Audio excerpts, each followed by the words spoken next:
Salut à tous, on se retrouve aujourd'hui pour parler du Paris Saint-Germain ce vendredi 21 juin et on commence tout d'abord avec les joueurs du PSG. En sélection, hier soir, il y avait deux Parisiens qui s'affrontaient lors d'un match de l'Euro. C'était entre l'Espagne et l'Italie. L'Espagne de Fabien Ruiz contre l'Italie de Donnarumma. Et c'est l'Espagne de Fabien Ruiz qui s'est imposée 1-0 lors de cette rencontre. Donc l'Espagne de Fabien Ruiz a l'apporte d'un but. Félicitations aux deux Parisiens pour leur rencontre parce que les deux ont été très bons. Donc déjà, avec l'Espagne, les gars, avec cette victoire, l'Espagne de Fabien Ruiz se qualifie pour les huitièmes de finale de l'Euro.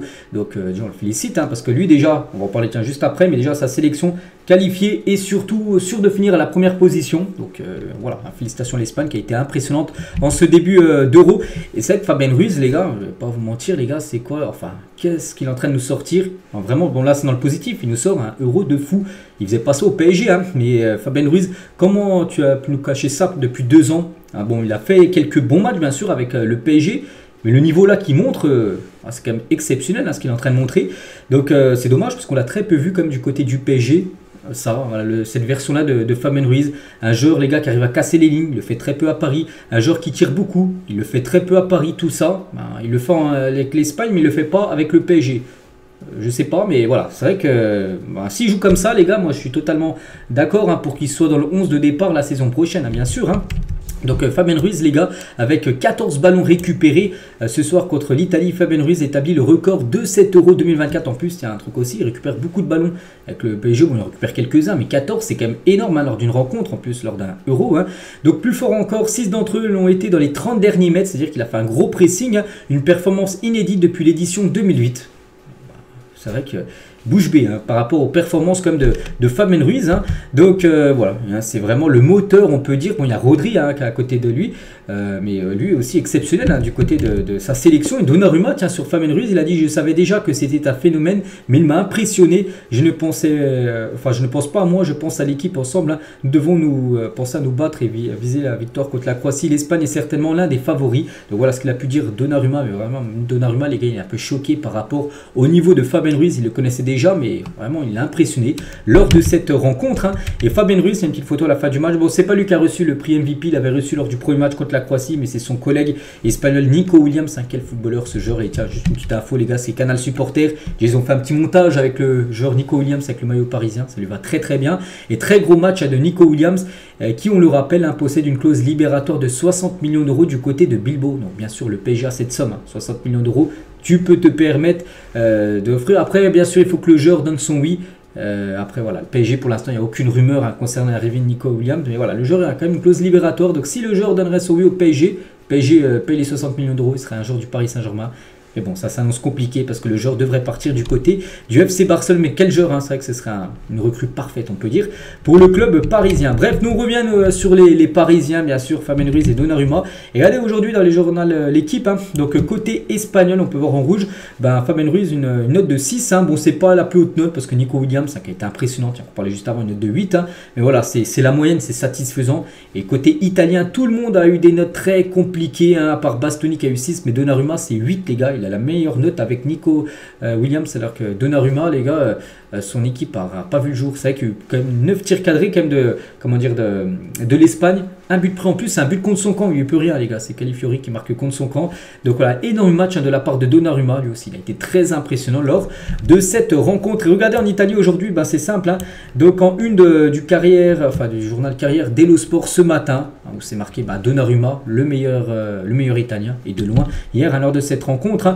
Et la performance de Donnarumma saluée dans toute la presse italienne après ce match Espagne-Italie. Donc la Gazzetta, note de 8, on ne compte plus ces miracles sur Pedri, Morata, Fabien Ruiz, Ayodze. On a le meilleur gardien d'Europe, mais cela ne suffit certainement pas parce que bien sûr il a fait d'énormes arrêts, mais c'est pas lui qui peut marquer les buts. Et voilà, donc il faut qu'aussi l'équipe soit meilleure, on peut dire, en défense, en milieu et en attaque. Mais lui, il a fait ce qu'il savait faire, il a très bien fait. Donnarumma, et voilà, quelques arrêts qu'il a pu faire. Et juste, il y a une petite photo où c'est Fabien Ruiz qui tire un joueur du PSG et c'est Donnarumma qui la sort, sinon elle partait en dessous de la barre. Ça aurait été un magnifique but. Et Donnarumma, les gars, Sky Italia, donc l'équipe a tout donné, on perd ensemble et on gagne ensemble. On a fait trop d'erreurs, même sur des passes simples. Nous avons pêché dans la phase de possession, trop d'erreurs, il faut repartir de l'avant. d'avant et oublié. Voilà cette défaite, c'est comme ça, il n'y a rien à dire. L'Espagne était largement meilleure que l'Italie. C'est que sans lui, les gars, le score a pu monter à 2, 3, 4, 0. Facile pour la sélection espagnole. Et Morata, tiens, joueur de l'Espagne, il a dit l'Espagne a raté trop de buts. Non, il a dit plutôt l'Italie a surtout l'un des meilleurs gardiens du monde.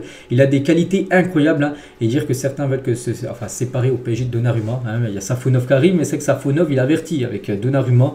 Il compte bien rester numéro 1 du côté de Paris. Donc voilà, une magnifique performance bien sûr des deux. Fabien Ruiz, surtout Donnarumma, malgré la défaite. Il a été énorme. Bref, on continue aujourd'hui. Des joueurs du Paris Saint-Germain jouent. Donc jour de match pour quelques joueurs. Donc tout d'abord, il y a Slovaquie-Ukraine à 15h. Et bien sûr, Milan Skriniar joue. On lui souhaite bonne chance. N'oubliez pas que la Slovaquie a gagné son premier match contre la Belgique 1-0. Donc en cas de victoire là, contre l'Ukraine cet après-midi à 15h, la qualif sera officiellement acquise. Voilà, 6 points en 2 matchs.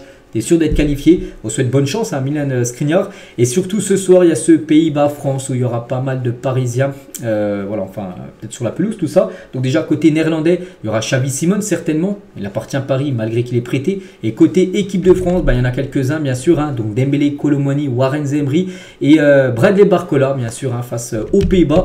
Donc ils ne joueront pas tous. Il y en a peut-être qui ne joueront pas du tout ce soir. Enfin certainement. Et concernant Bradley Barcola, donc en fin de séance hier, un trio Ousmane Dembélé, Giroud et Bradley Barcola a été testé sur une courte durée, voilà, pendant quelques minutes, parce que hier à la fin de l'entraînement, pendant l'entraînement, il fait un petit match de fin d'entraînement, puis un coup, il y avait cette triplette là en attaque, donc Dembélé, Barcola et Giroud, ce qui voudrait dire qu'il y a 2 Parisiens pour être titulaires ce soir, donc Dembélé et peut-être Barcola. On verra, même si ça s'annonce un petit peu compliqué concernant Barcola, parce que regardez la compo probable d'après l'équipe, et seulement normalement un Parisien devrait être titulaire, c'est Ousmane Dembélé qui devrait être titulaire. Sinon Bradley Barcola devrait être sur le banc de nouveau, Zemri pareil, et c'est qui le dernier, c'est Kolo Muani également pareil, Kolo Muani devrait être sur le banc, donc après ça se peut que Barcola rentre en jeu, que Kolo Muani rentre en jeu, mais voilà, Dembélé devrait être le seul titulaire ce soir. On va parler de Vitinha, et fidèle à l'image qu'il cultive depuis son plus jeune âge, il n'a eu aucun problème à faire valoir son style, même face à des profils très physiques. Il est déjà considéré par ses coéquipiers comme un cadre très respecté du vestiaire portugais. C'est vrai, c'est déjà au PSG, énorme saison, mais même du côté du Portugal, très respecté. Ils savent que c'est un cadre de la sélection portugaise. Le joueur Vitinha qui jouera lui, ça sera demain, le prochain match bien sûr, de la Seleção. On continue, on va parler maintenant de la Ligue 1, du PSG, tout ça. Et jour de calendrier, rendez-vous à 14h. Donc là, quand je fais la vidéo, il est 11h. Voilà, 11h du matin. Donc cet après-midi à 14h. Donc on en reparlera demain, bien sûr, par rapport au premier adversaire du PSG.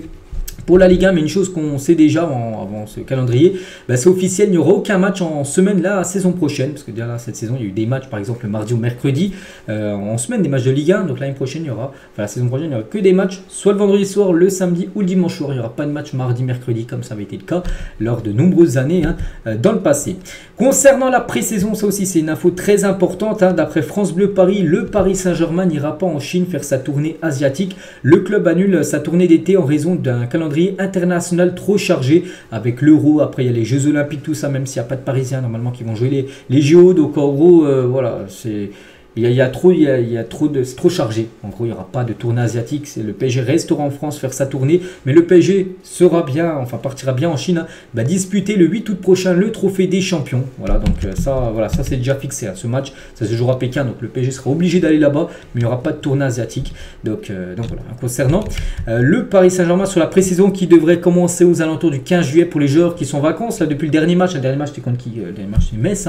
Depuis Metz, il y en a que... Oh non, il y a eu Lyon. C'est vrai qu'il y a eu Lyon. Il y a la finale de la Coupe de France. Donc depuis, il y en a qui sont déjà en vacances depuis au moins 2 semaines. Ceux qui ne jouent pas l'Euro, et voilà, eux seront déjà de retour d'ici à peu près 3 semaines. On va parler de Nasser, les gars, et avec la rumeur Ryan Cherki. Donc Nasser ne voudrait pas de Ryan Cherki, et ce pour différentes raisons, affaire à suivre, et peut-être la raison de pourquoi il ne veut pas, parce que c'est Luis Enrique surtout, le coach, qui veut Ryan Cherki, mais Nasser, le président, lui serait pas très chaud pour faire Ryan Cherki, parce qu'en gros Ryan Cherki, son agente, c'est la maman de Kylian Mbappé, Faiza Lamari, donc c'est pour ça qu'on sait que ça a été compliqué, la fin de Mbappé du côté du Paris Saint-Germain, où c'est quasiment parti au clash, voilà tout ça. Donc c'est pour ça qu'en gros, Nasser ne voudrait pas faire des deals enfin avec la mère hein, de Kylian Mbappé. On va parler de Leny Yoro. Donc le PSG a élevé son offre pour Leny Yoro. Il s'agira sûrement de la dernière offre du Paris Saint-Germain et après, après ça sera fini parce qu'il ne faut pas non plus pousser trop. Hein. Donc il est fort probable que le joueur du LOSC prenne sa décision très prochainement. Le dossier devrait se finir dans les 15 prochains jours. Aujourd'hui, la tendance serait qu'il choisisse toujours le Real Madrid, hein, ça ne bouge pas. Mais Campos, ça n'abdique pas et croit au retournement de situation.